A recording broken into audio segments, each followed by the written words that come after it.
Estamos de vuelta, nosotros viendo las informaciones también en la mañana de hoy. Son las 9:12, 23 grados de temperatura. Esto va en aumento casi a los 30 grados también para el día de hoy, simplemente para actualizar también estas informaciones, datos importantes en torno a las condiciones del tiempo. Más adelante también actualizando los del tablero de cotización de monedas.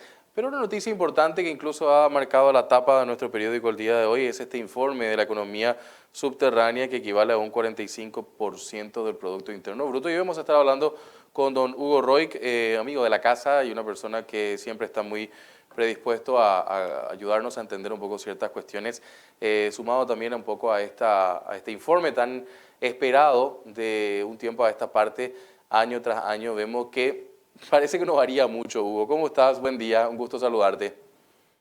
¿Cómo estás? Muy buen día. Exactamente, amigo de la casa. Así me siento. Eh, yo creo que no es que no varíe mucho, al contrario, se ha incrementado, ha pasado de 44% a casi 46% en un año. O sea, Ujú. sí, la actividad subterránea en el país se ha incrementado 2 puntos porcentuales.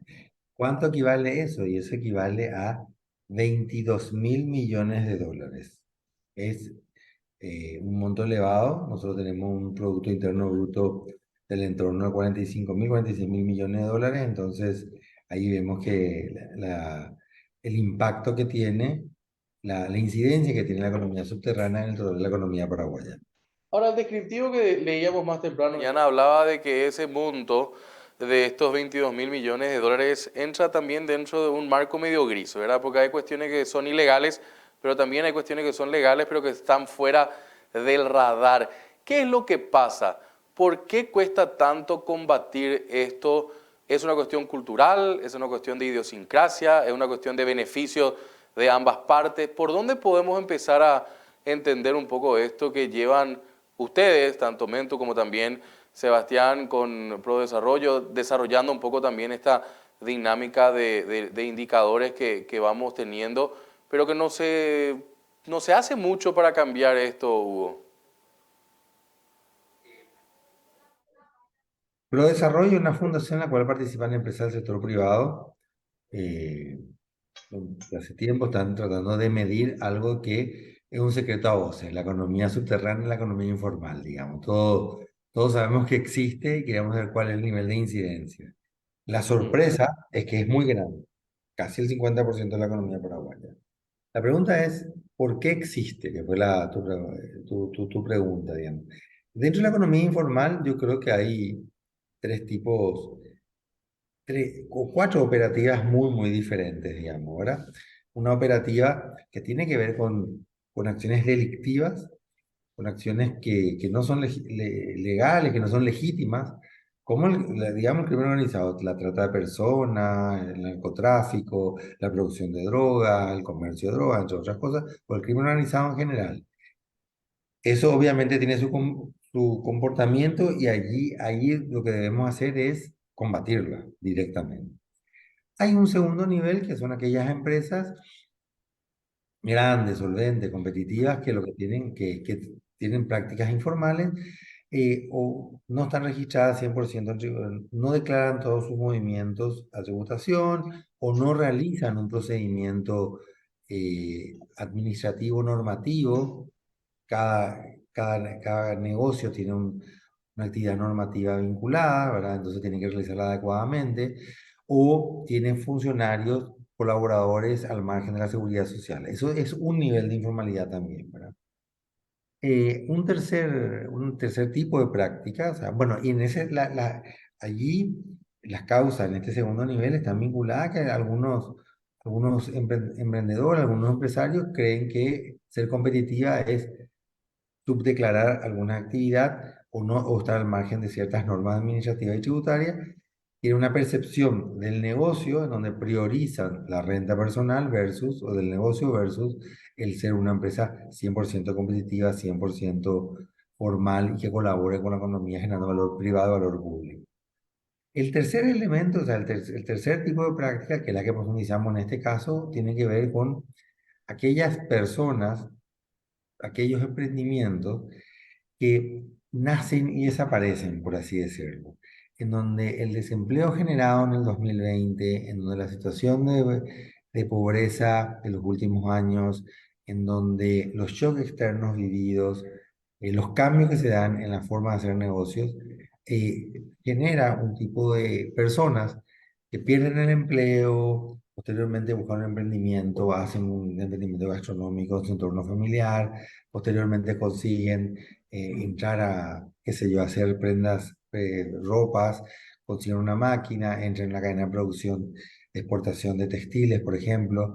Después viene, hay un cambio, un cambio en las reglas de juego en Argentina, el negocio quiebra, salta a otro, a otra, consigue un empleo y va permanentemente saltando de un lugar a otro, que es lo que nosotros llamamos informalidad por supervivencia. Nos sorprendió el volumen de este sector, o sea, tengamos en cuenta que emprendimientos que tienen una sola persona, básicamente existen 600.000 en el Paraguay, casi 500.000 son absolutamente informales. Emprendimientos que tienen entre 2 a 5 colaboradores, en Paraguay existe 850.000 y básicamente 700.000 son informales. O sea, es decir, nos damos cuenta que realmente hay muchos emprendimientos de ese tipo que van saltando de una actividad a otra. Son actividades de corto plazo, básicamente producen para obtener un salario o un ingreso determinado, ¿verdad?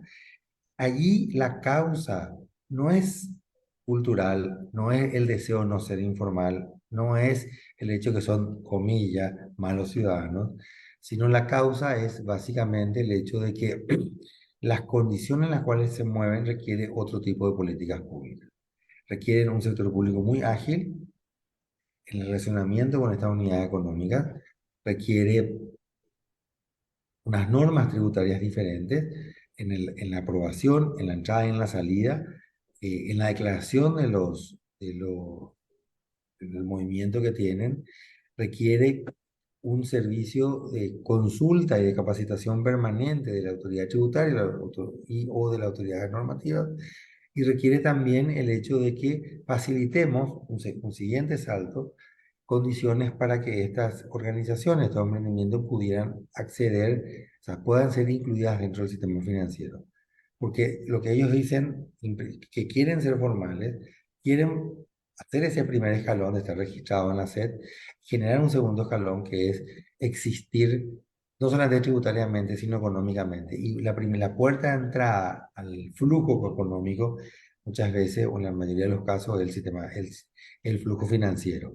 Que significa tener una caja de ahorro, significa poder pagar a proveedores, significa poder cobrar a nuevos clientes. Te escucho. Hugo, sobre eso, en realidad yo creo y me parece importante el análisis porque en ese porcentaje que nos estabas mencionando, no sé si han podido segmentar entre los que se dedican realmente a la cuestión delictiva, el otro sector que es un sector, por último que planteabas, que quiere ser formal pero se encuentran con la barrera de la tremenda burocracia en el Estado paraguayo. Vos formaste parte también y tenés una experiencia vasta en lo que fue llevar adelante algo tan importante como la Secretaría Técnica de Planificación. Podés hablar con propiedad de cuáles son los elementos que trancan eso y por qué no se hace. Vemos ejemplos como por ejemplo como las EAS ahora que tal vez puedan ser ejemplos positivos en aceleramiento de los procesos, pero ¿dónde está el cuello de botella? Insisto en la cuestión de si es una cuestión tal vez de voluntad política, tal vez de cuestión cultural también, que tenemos que empezar a cambiar la dinámica.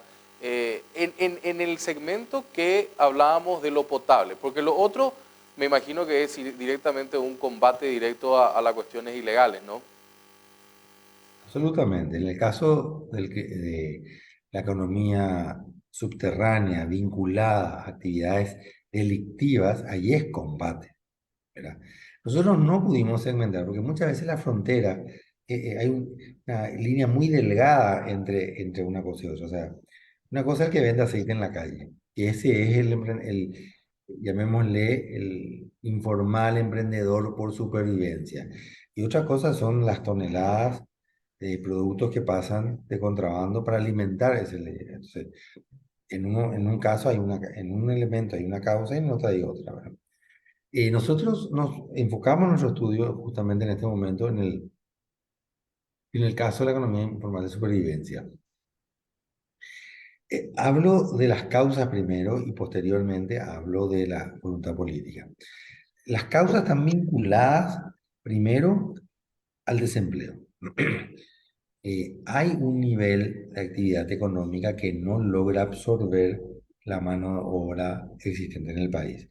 Aquella persona que fue perdiendo el empleo en el 2020, 2021, 2022, porque por la crisis o por los cambios tecnológicos que se hacen, hoy le cuesta conseguir empleo. La cifra que llama poderosamente la atención en Paraguay es, ¿vos sabías que, súper bueno, hay 10.000 personas más en la población económicamente activa, ocupada? Súper bueno, 30.000, un poquito más de 30.000 personas que están desempleadas, súper bueno. Esas dos noticias son públicas y se comentan muchísimo. Ahora, la noticia que no es tan buena es que hay casi 130.000 personas que teniendo edad de trabajar deciden estar inactivas. Salen, no solamente del mercado laboral, sino salen de la decisión de estar trabajando. O sea, 130.000 es muchísimo. O sea, nosotros tenemos una economía que no está absorbiendo la mano de obra existente, la potencialidad que tenemos. El otro elemento tiene que ver con los shocks externos.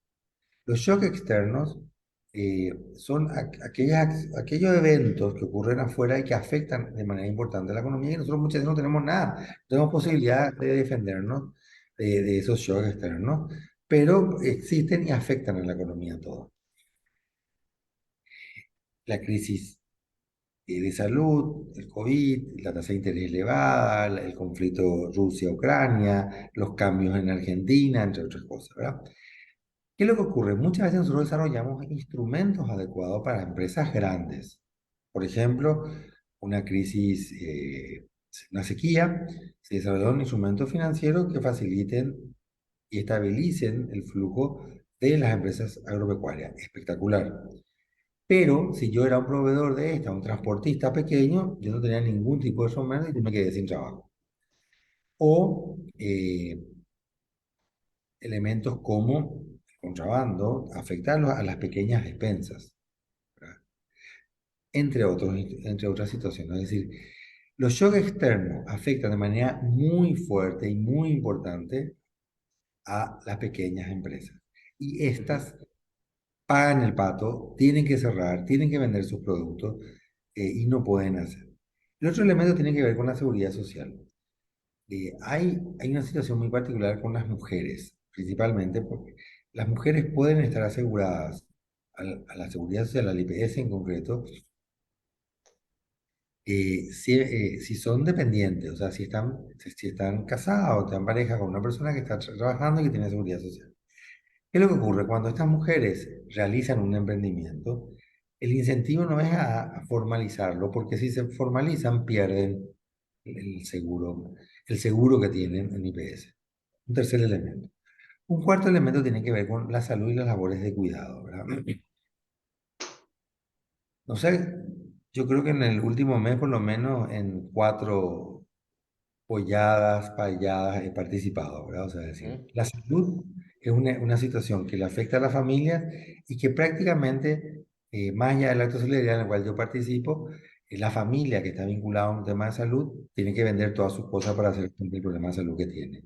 Y eso hace que pase de la formalidad a la informalidad o las labores de cuidado, en donde muchas familias paraguayas, clase media con ingresos bajos, tienen una persona que tiene que quedarse en la casa que tiene que ser cuidada, una criatura, un adulto mayor, una persona encamada, lo que fuera.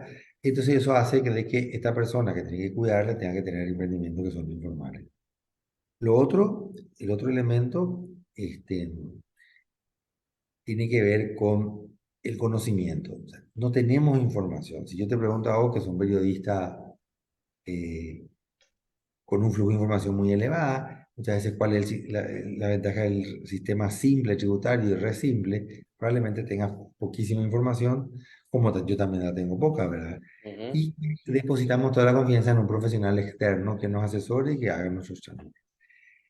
una persona con un ingreso pequeño, un emprendimiento con un ingreso pequeño, tiene que tener la posibilidad de contar con esa información o de accederse y acercarse, perdón, y que las entidades públicas tengan sistemas de información y acceso muy, muy ágiles, Ujú, personales, digitales, entre otras cosas.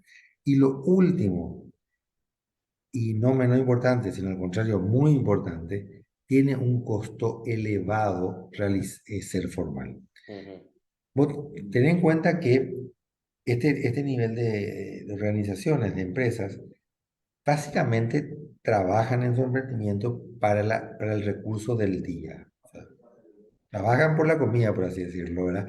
Venden chipa y lo que utilizan es para comprar chipa el insumo al día siguiente y pagar sus cuentas al día. O venden o tienen un puesto en el mercado, o tienen un puesto en la calle, o tienen una cantina en un bar. O tienen un emprendimiento, llamémosle semi-industrial, cortando jeans o lo que fuera. Estas personas inician al día su actividad, se endeudan, no tienen insumo o lo que fuera, y venden al final, lo que venden el día, una parte dejan para la operativa al día siguiente y otra parte dejan para pagar sus cuentas. Y así viven. ¿Qué es lo que ocurre? Si ellos para inscribirse tienen que ir a presentarse a la SET, hacer todos un día para consultar, otro día para inscribirse, otro día para sus huellas dactilares y sus datos biométricos, otro día para capacitarse. ujú. Ese hecho significa que dejó de trabajar. Y si dejó de trabajar significa que tiene 400.000, 600.000 guaraníes de costo, más las cuentas que no pagó, que le cobran tasa de interés, morosidad y ese tipo de cosas, más la fotocopia de tu cédula, la legalización, la certificación de que es auténtica, entre otras cosas, más el gasto de traslado, entre otras cosas. Es decir, hay un costo administrativo, hay un costo financiero muy alto para estas personas.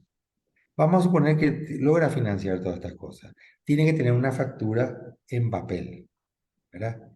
¿Y cuánto cuesta un talonario o una factura perdón, ¿cuánto cuesta una hoja de un talonario o una factura en una imprenta certificada? Entre 100.000 y 150.000 guaraníes, 50 Sí. hojas.